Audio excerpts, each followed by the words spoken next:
Vários óculos num só. E aí, mas o que eu quero comentar não é propriamente sobre isso. São vários óculos num só. E a gente tem que se acostumar. A gente tem que se acostumar para longe, intermediário, para perto.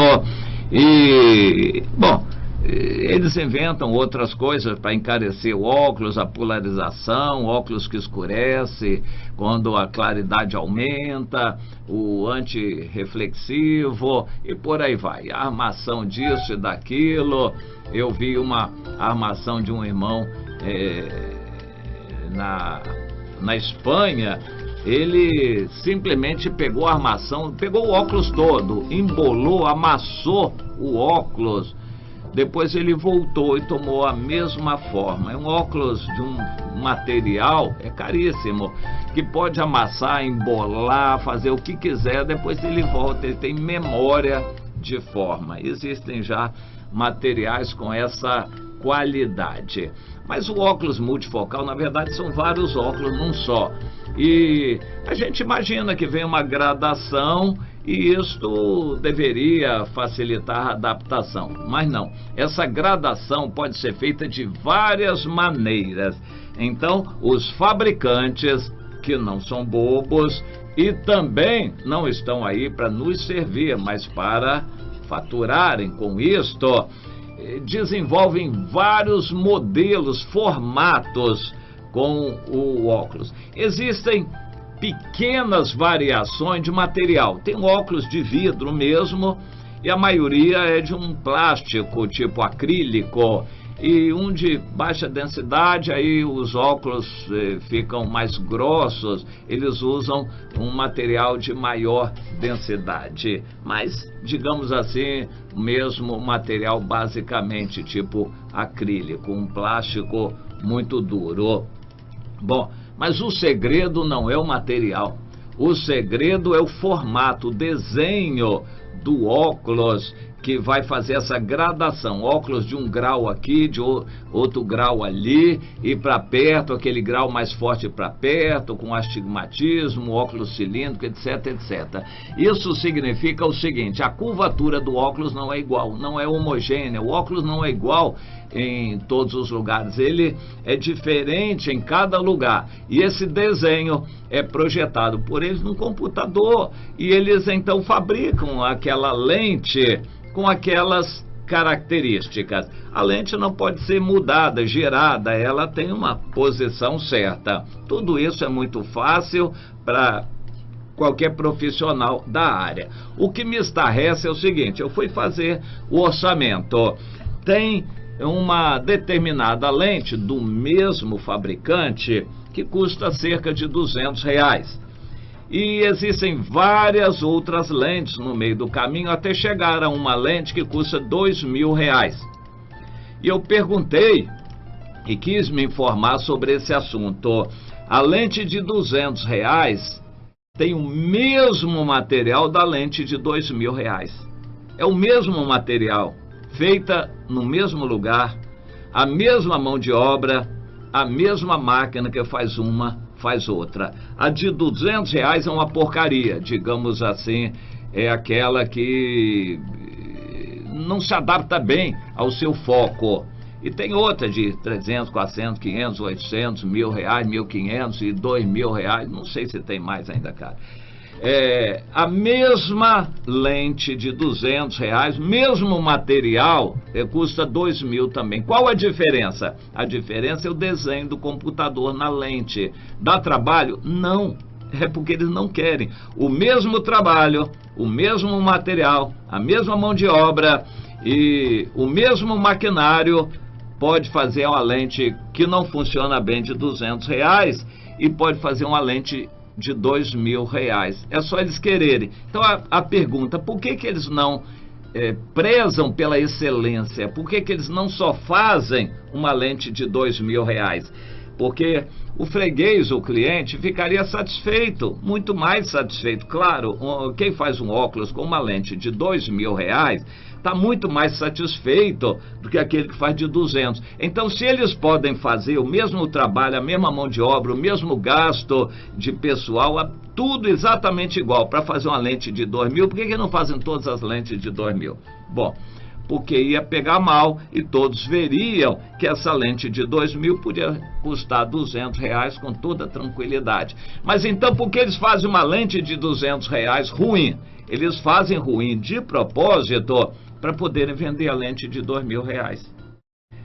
Eu acho isso uma desonestidade, uma coisa horrível, mas é o que existe neste mundo. Eles podem fazer todos os óculos, todas as lentes de R$2.000 por 200 e ainda estão ganhando muito dinheiro, mas eles fazem uma de 200 que não funciona bem, é um quebra-galho, para a pessoa ficar insatisfeita e pagar 500 na outra, 800, 1.200 ou R$2.000 em uma outra muito melhor. Quem pode fazer o melhor faz o ruim de propósito para induzir você a pagar R$2.000 para ficar mais satisfeito.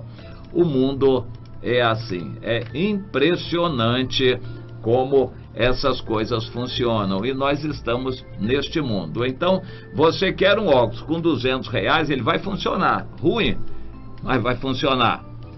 Se você quer um óculos melhor, então vai ter que pagar R$2.000, o mesmo material, a mesma lente, só com desenho um pouquinho diferente.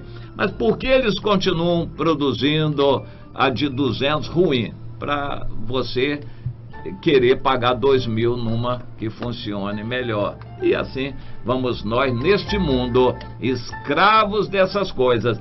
E você diz, não, mas eu quero um outro concorrente que seja honesto, que faça por 200 uma lente boa que funcione. Não, os outros também estão caminhando na mesma direção, porque se uma empresa vai vender só todos os tipos de lentes boas por R$200, eles vão ganhar menos dinheiro e ter menos lucro do que a outra que tem óculos de R$2.000. Então eles entram no mesmo esquema também, é o mundo em que vivemos. E isso é uma situação muito ruim realmente. Eu quero falar um pouco agora sobre um assunto que também ajuda a estarrecer. É o seguinte: Deus criou o universo, a Terra, Ele criou para aqui colocar o ser humano. Deus preparou a Terra com condições climáticas, camadas várias na atmosfera, camadas de proteção contra meteoros, contra radiação. Deus criou um sol, uma lua. Deus criou tudo em função da vida que Ele haveria de colocar aqui na Terra. Deus criou a vida vegetal para alimentar a vida animal. Enfim, por fim, Deus criou o ser humano à sua imagem e semelhança aqui na Terra. E é nessa Terra que ainda vai sofrer muita tribulação, muita destruição, para depois sofrer restauração. Nessa mesma Terra, Jesus virá para estabelecer aqui o seu reino, e posteriormente a Nova Jerusalém, que desce do céu, vai descer para a Terra. A Terra vai ser o local de destino eterno dos seres humanos com Deus. A diferença é que Deus virá estar aqui na Terra, não haverá templo, o Senhor será o templo, o próprio Deus e Jesus, o Cordeiro, estarão na Nova Jerusalém recebendo as pessoas aqui na Terra.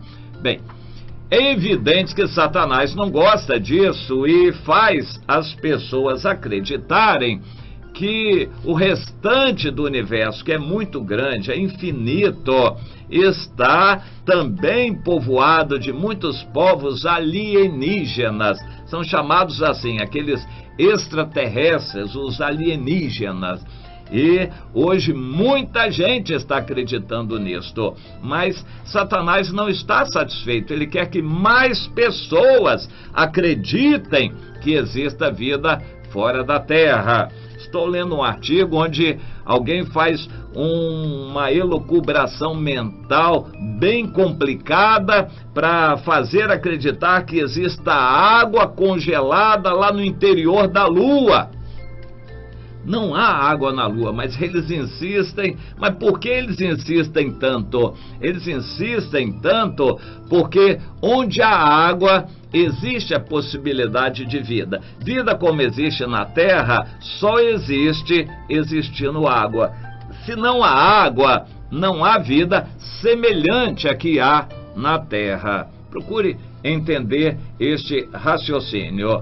E então, eles que estão querendo a todo custo empurrar a fé numa existência de vida extraterrestre, estão inventando todo tipo de coisas. E telescópios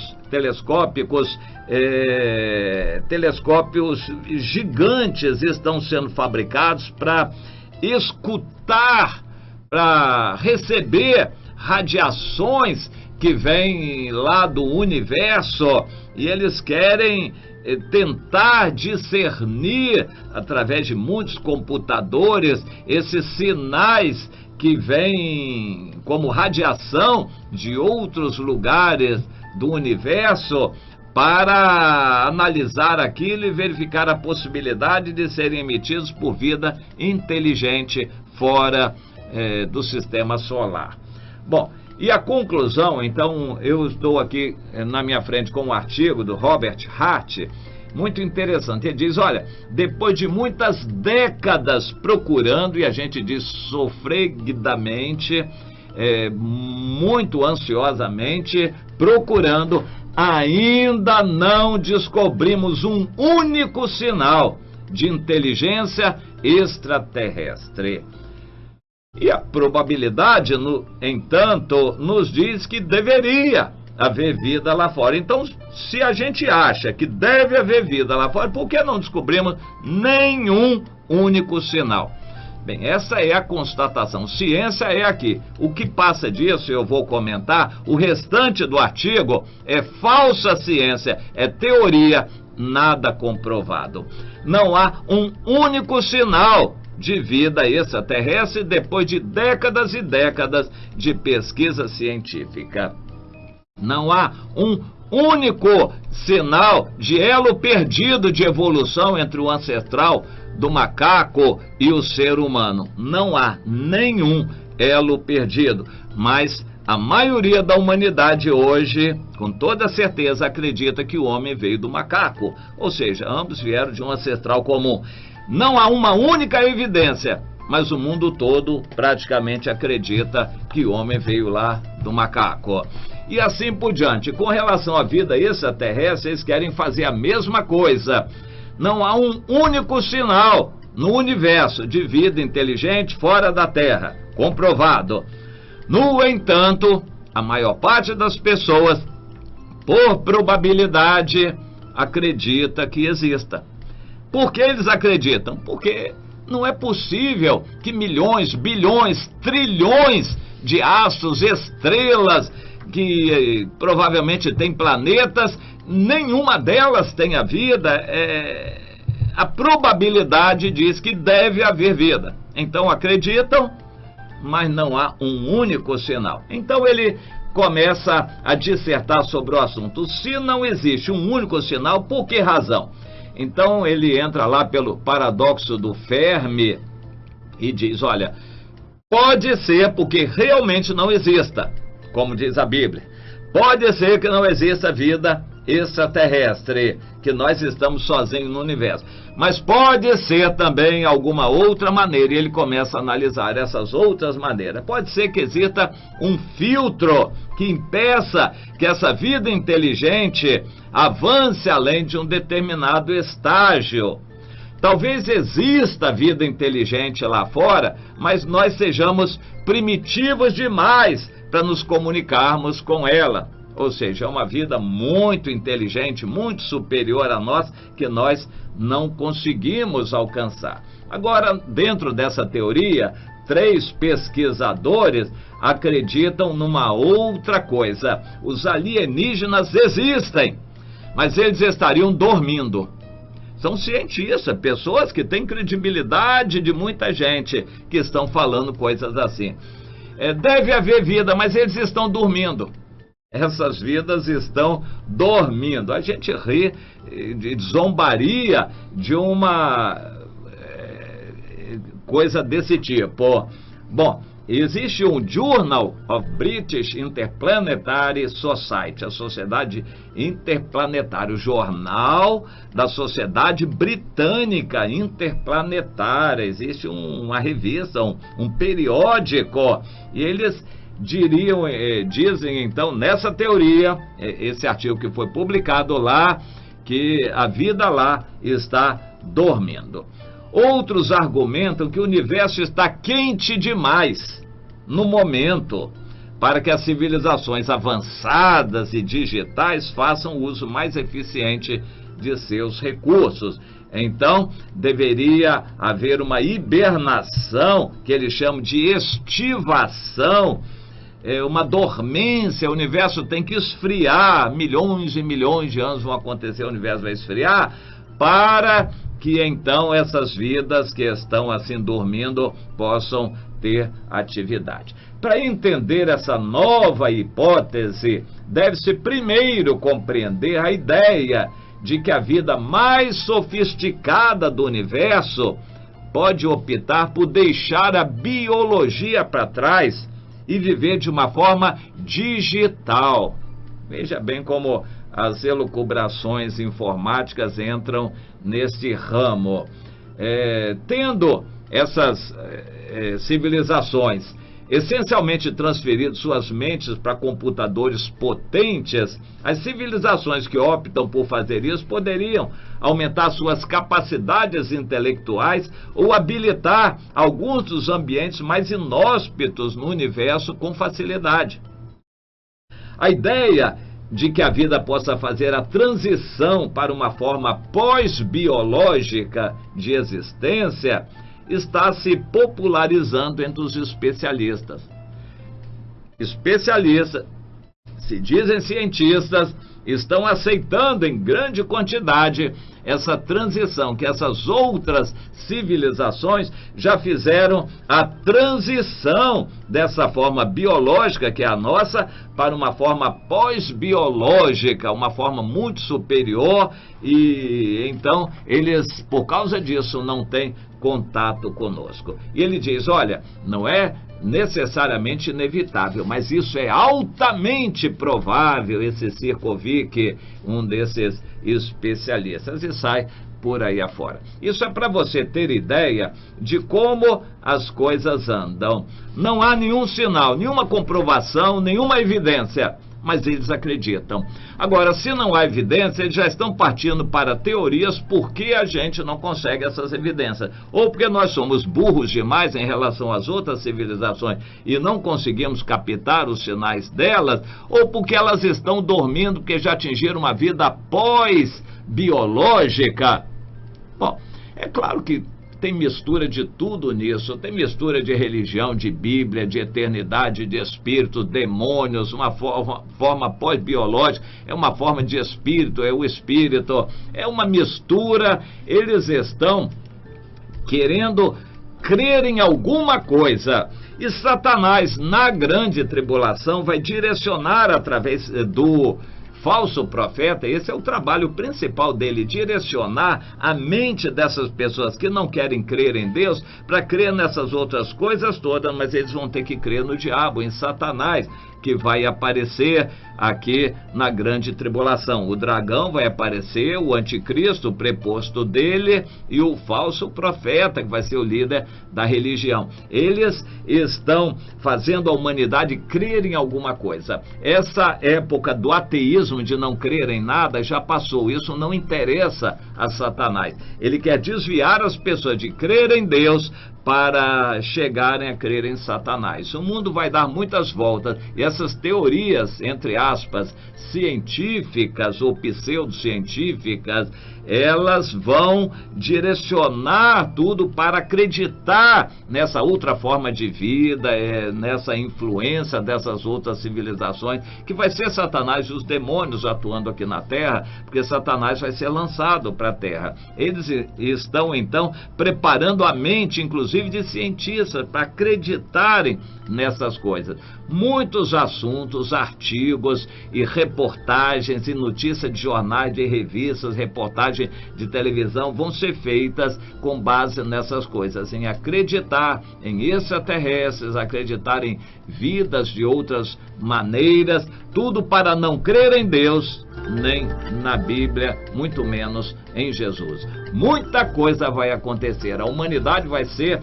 sempre bombardeada por novidades como essas, de pessoas que estão com suas mentes voltadas para arranjar teorias para fazer as pessoas acreditarem, para que não creiam em Deus, não creiam em Jesus, não creiam na Bíblia. Só para você saber como as coisas estão. Mas para nós que temos Jesus, nós temos convicção, nós temos a certeza, temos o Espírito Santo, nós temos a promessa da vida eterna. Por que você vai se deixar levar por coisa desse tipo? É muito melhor ficar com suas convicções do que sair por aí navegando por esse universo de incertezas e elucubrações mentais que só vão afastar a pessoa cada vez mais da sensatez, trazendo loucura, afastar do caminho de Deus e levar para a condenação eterna. Que Deus dê a você graça, meu irmão, para se firmar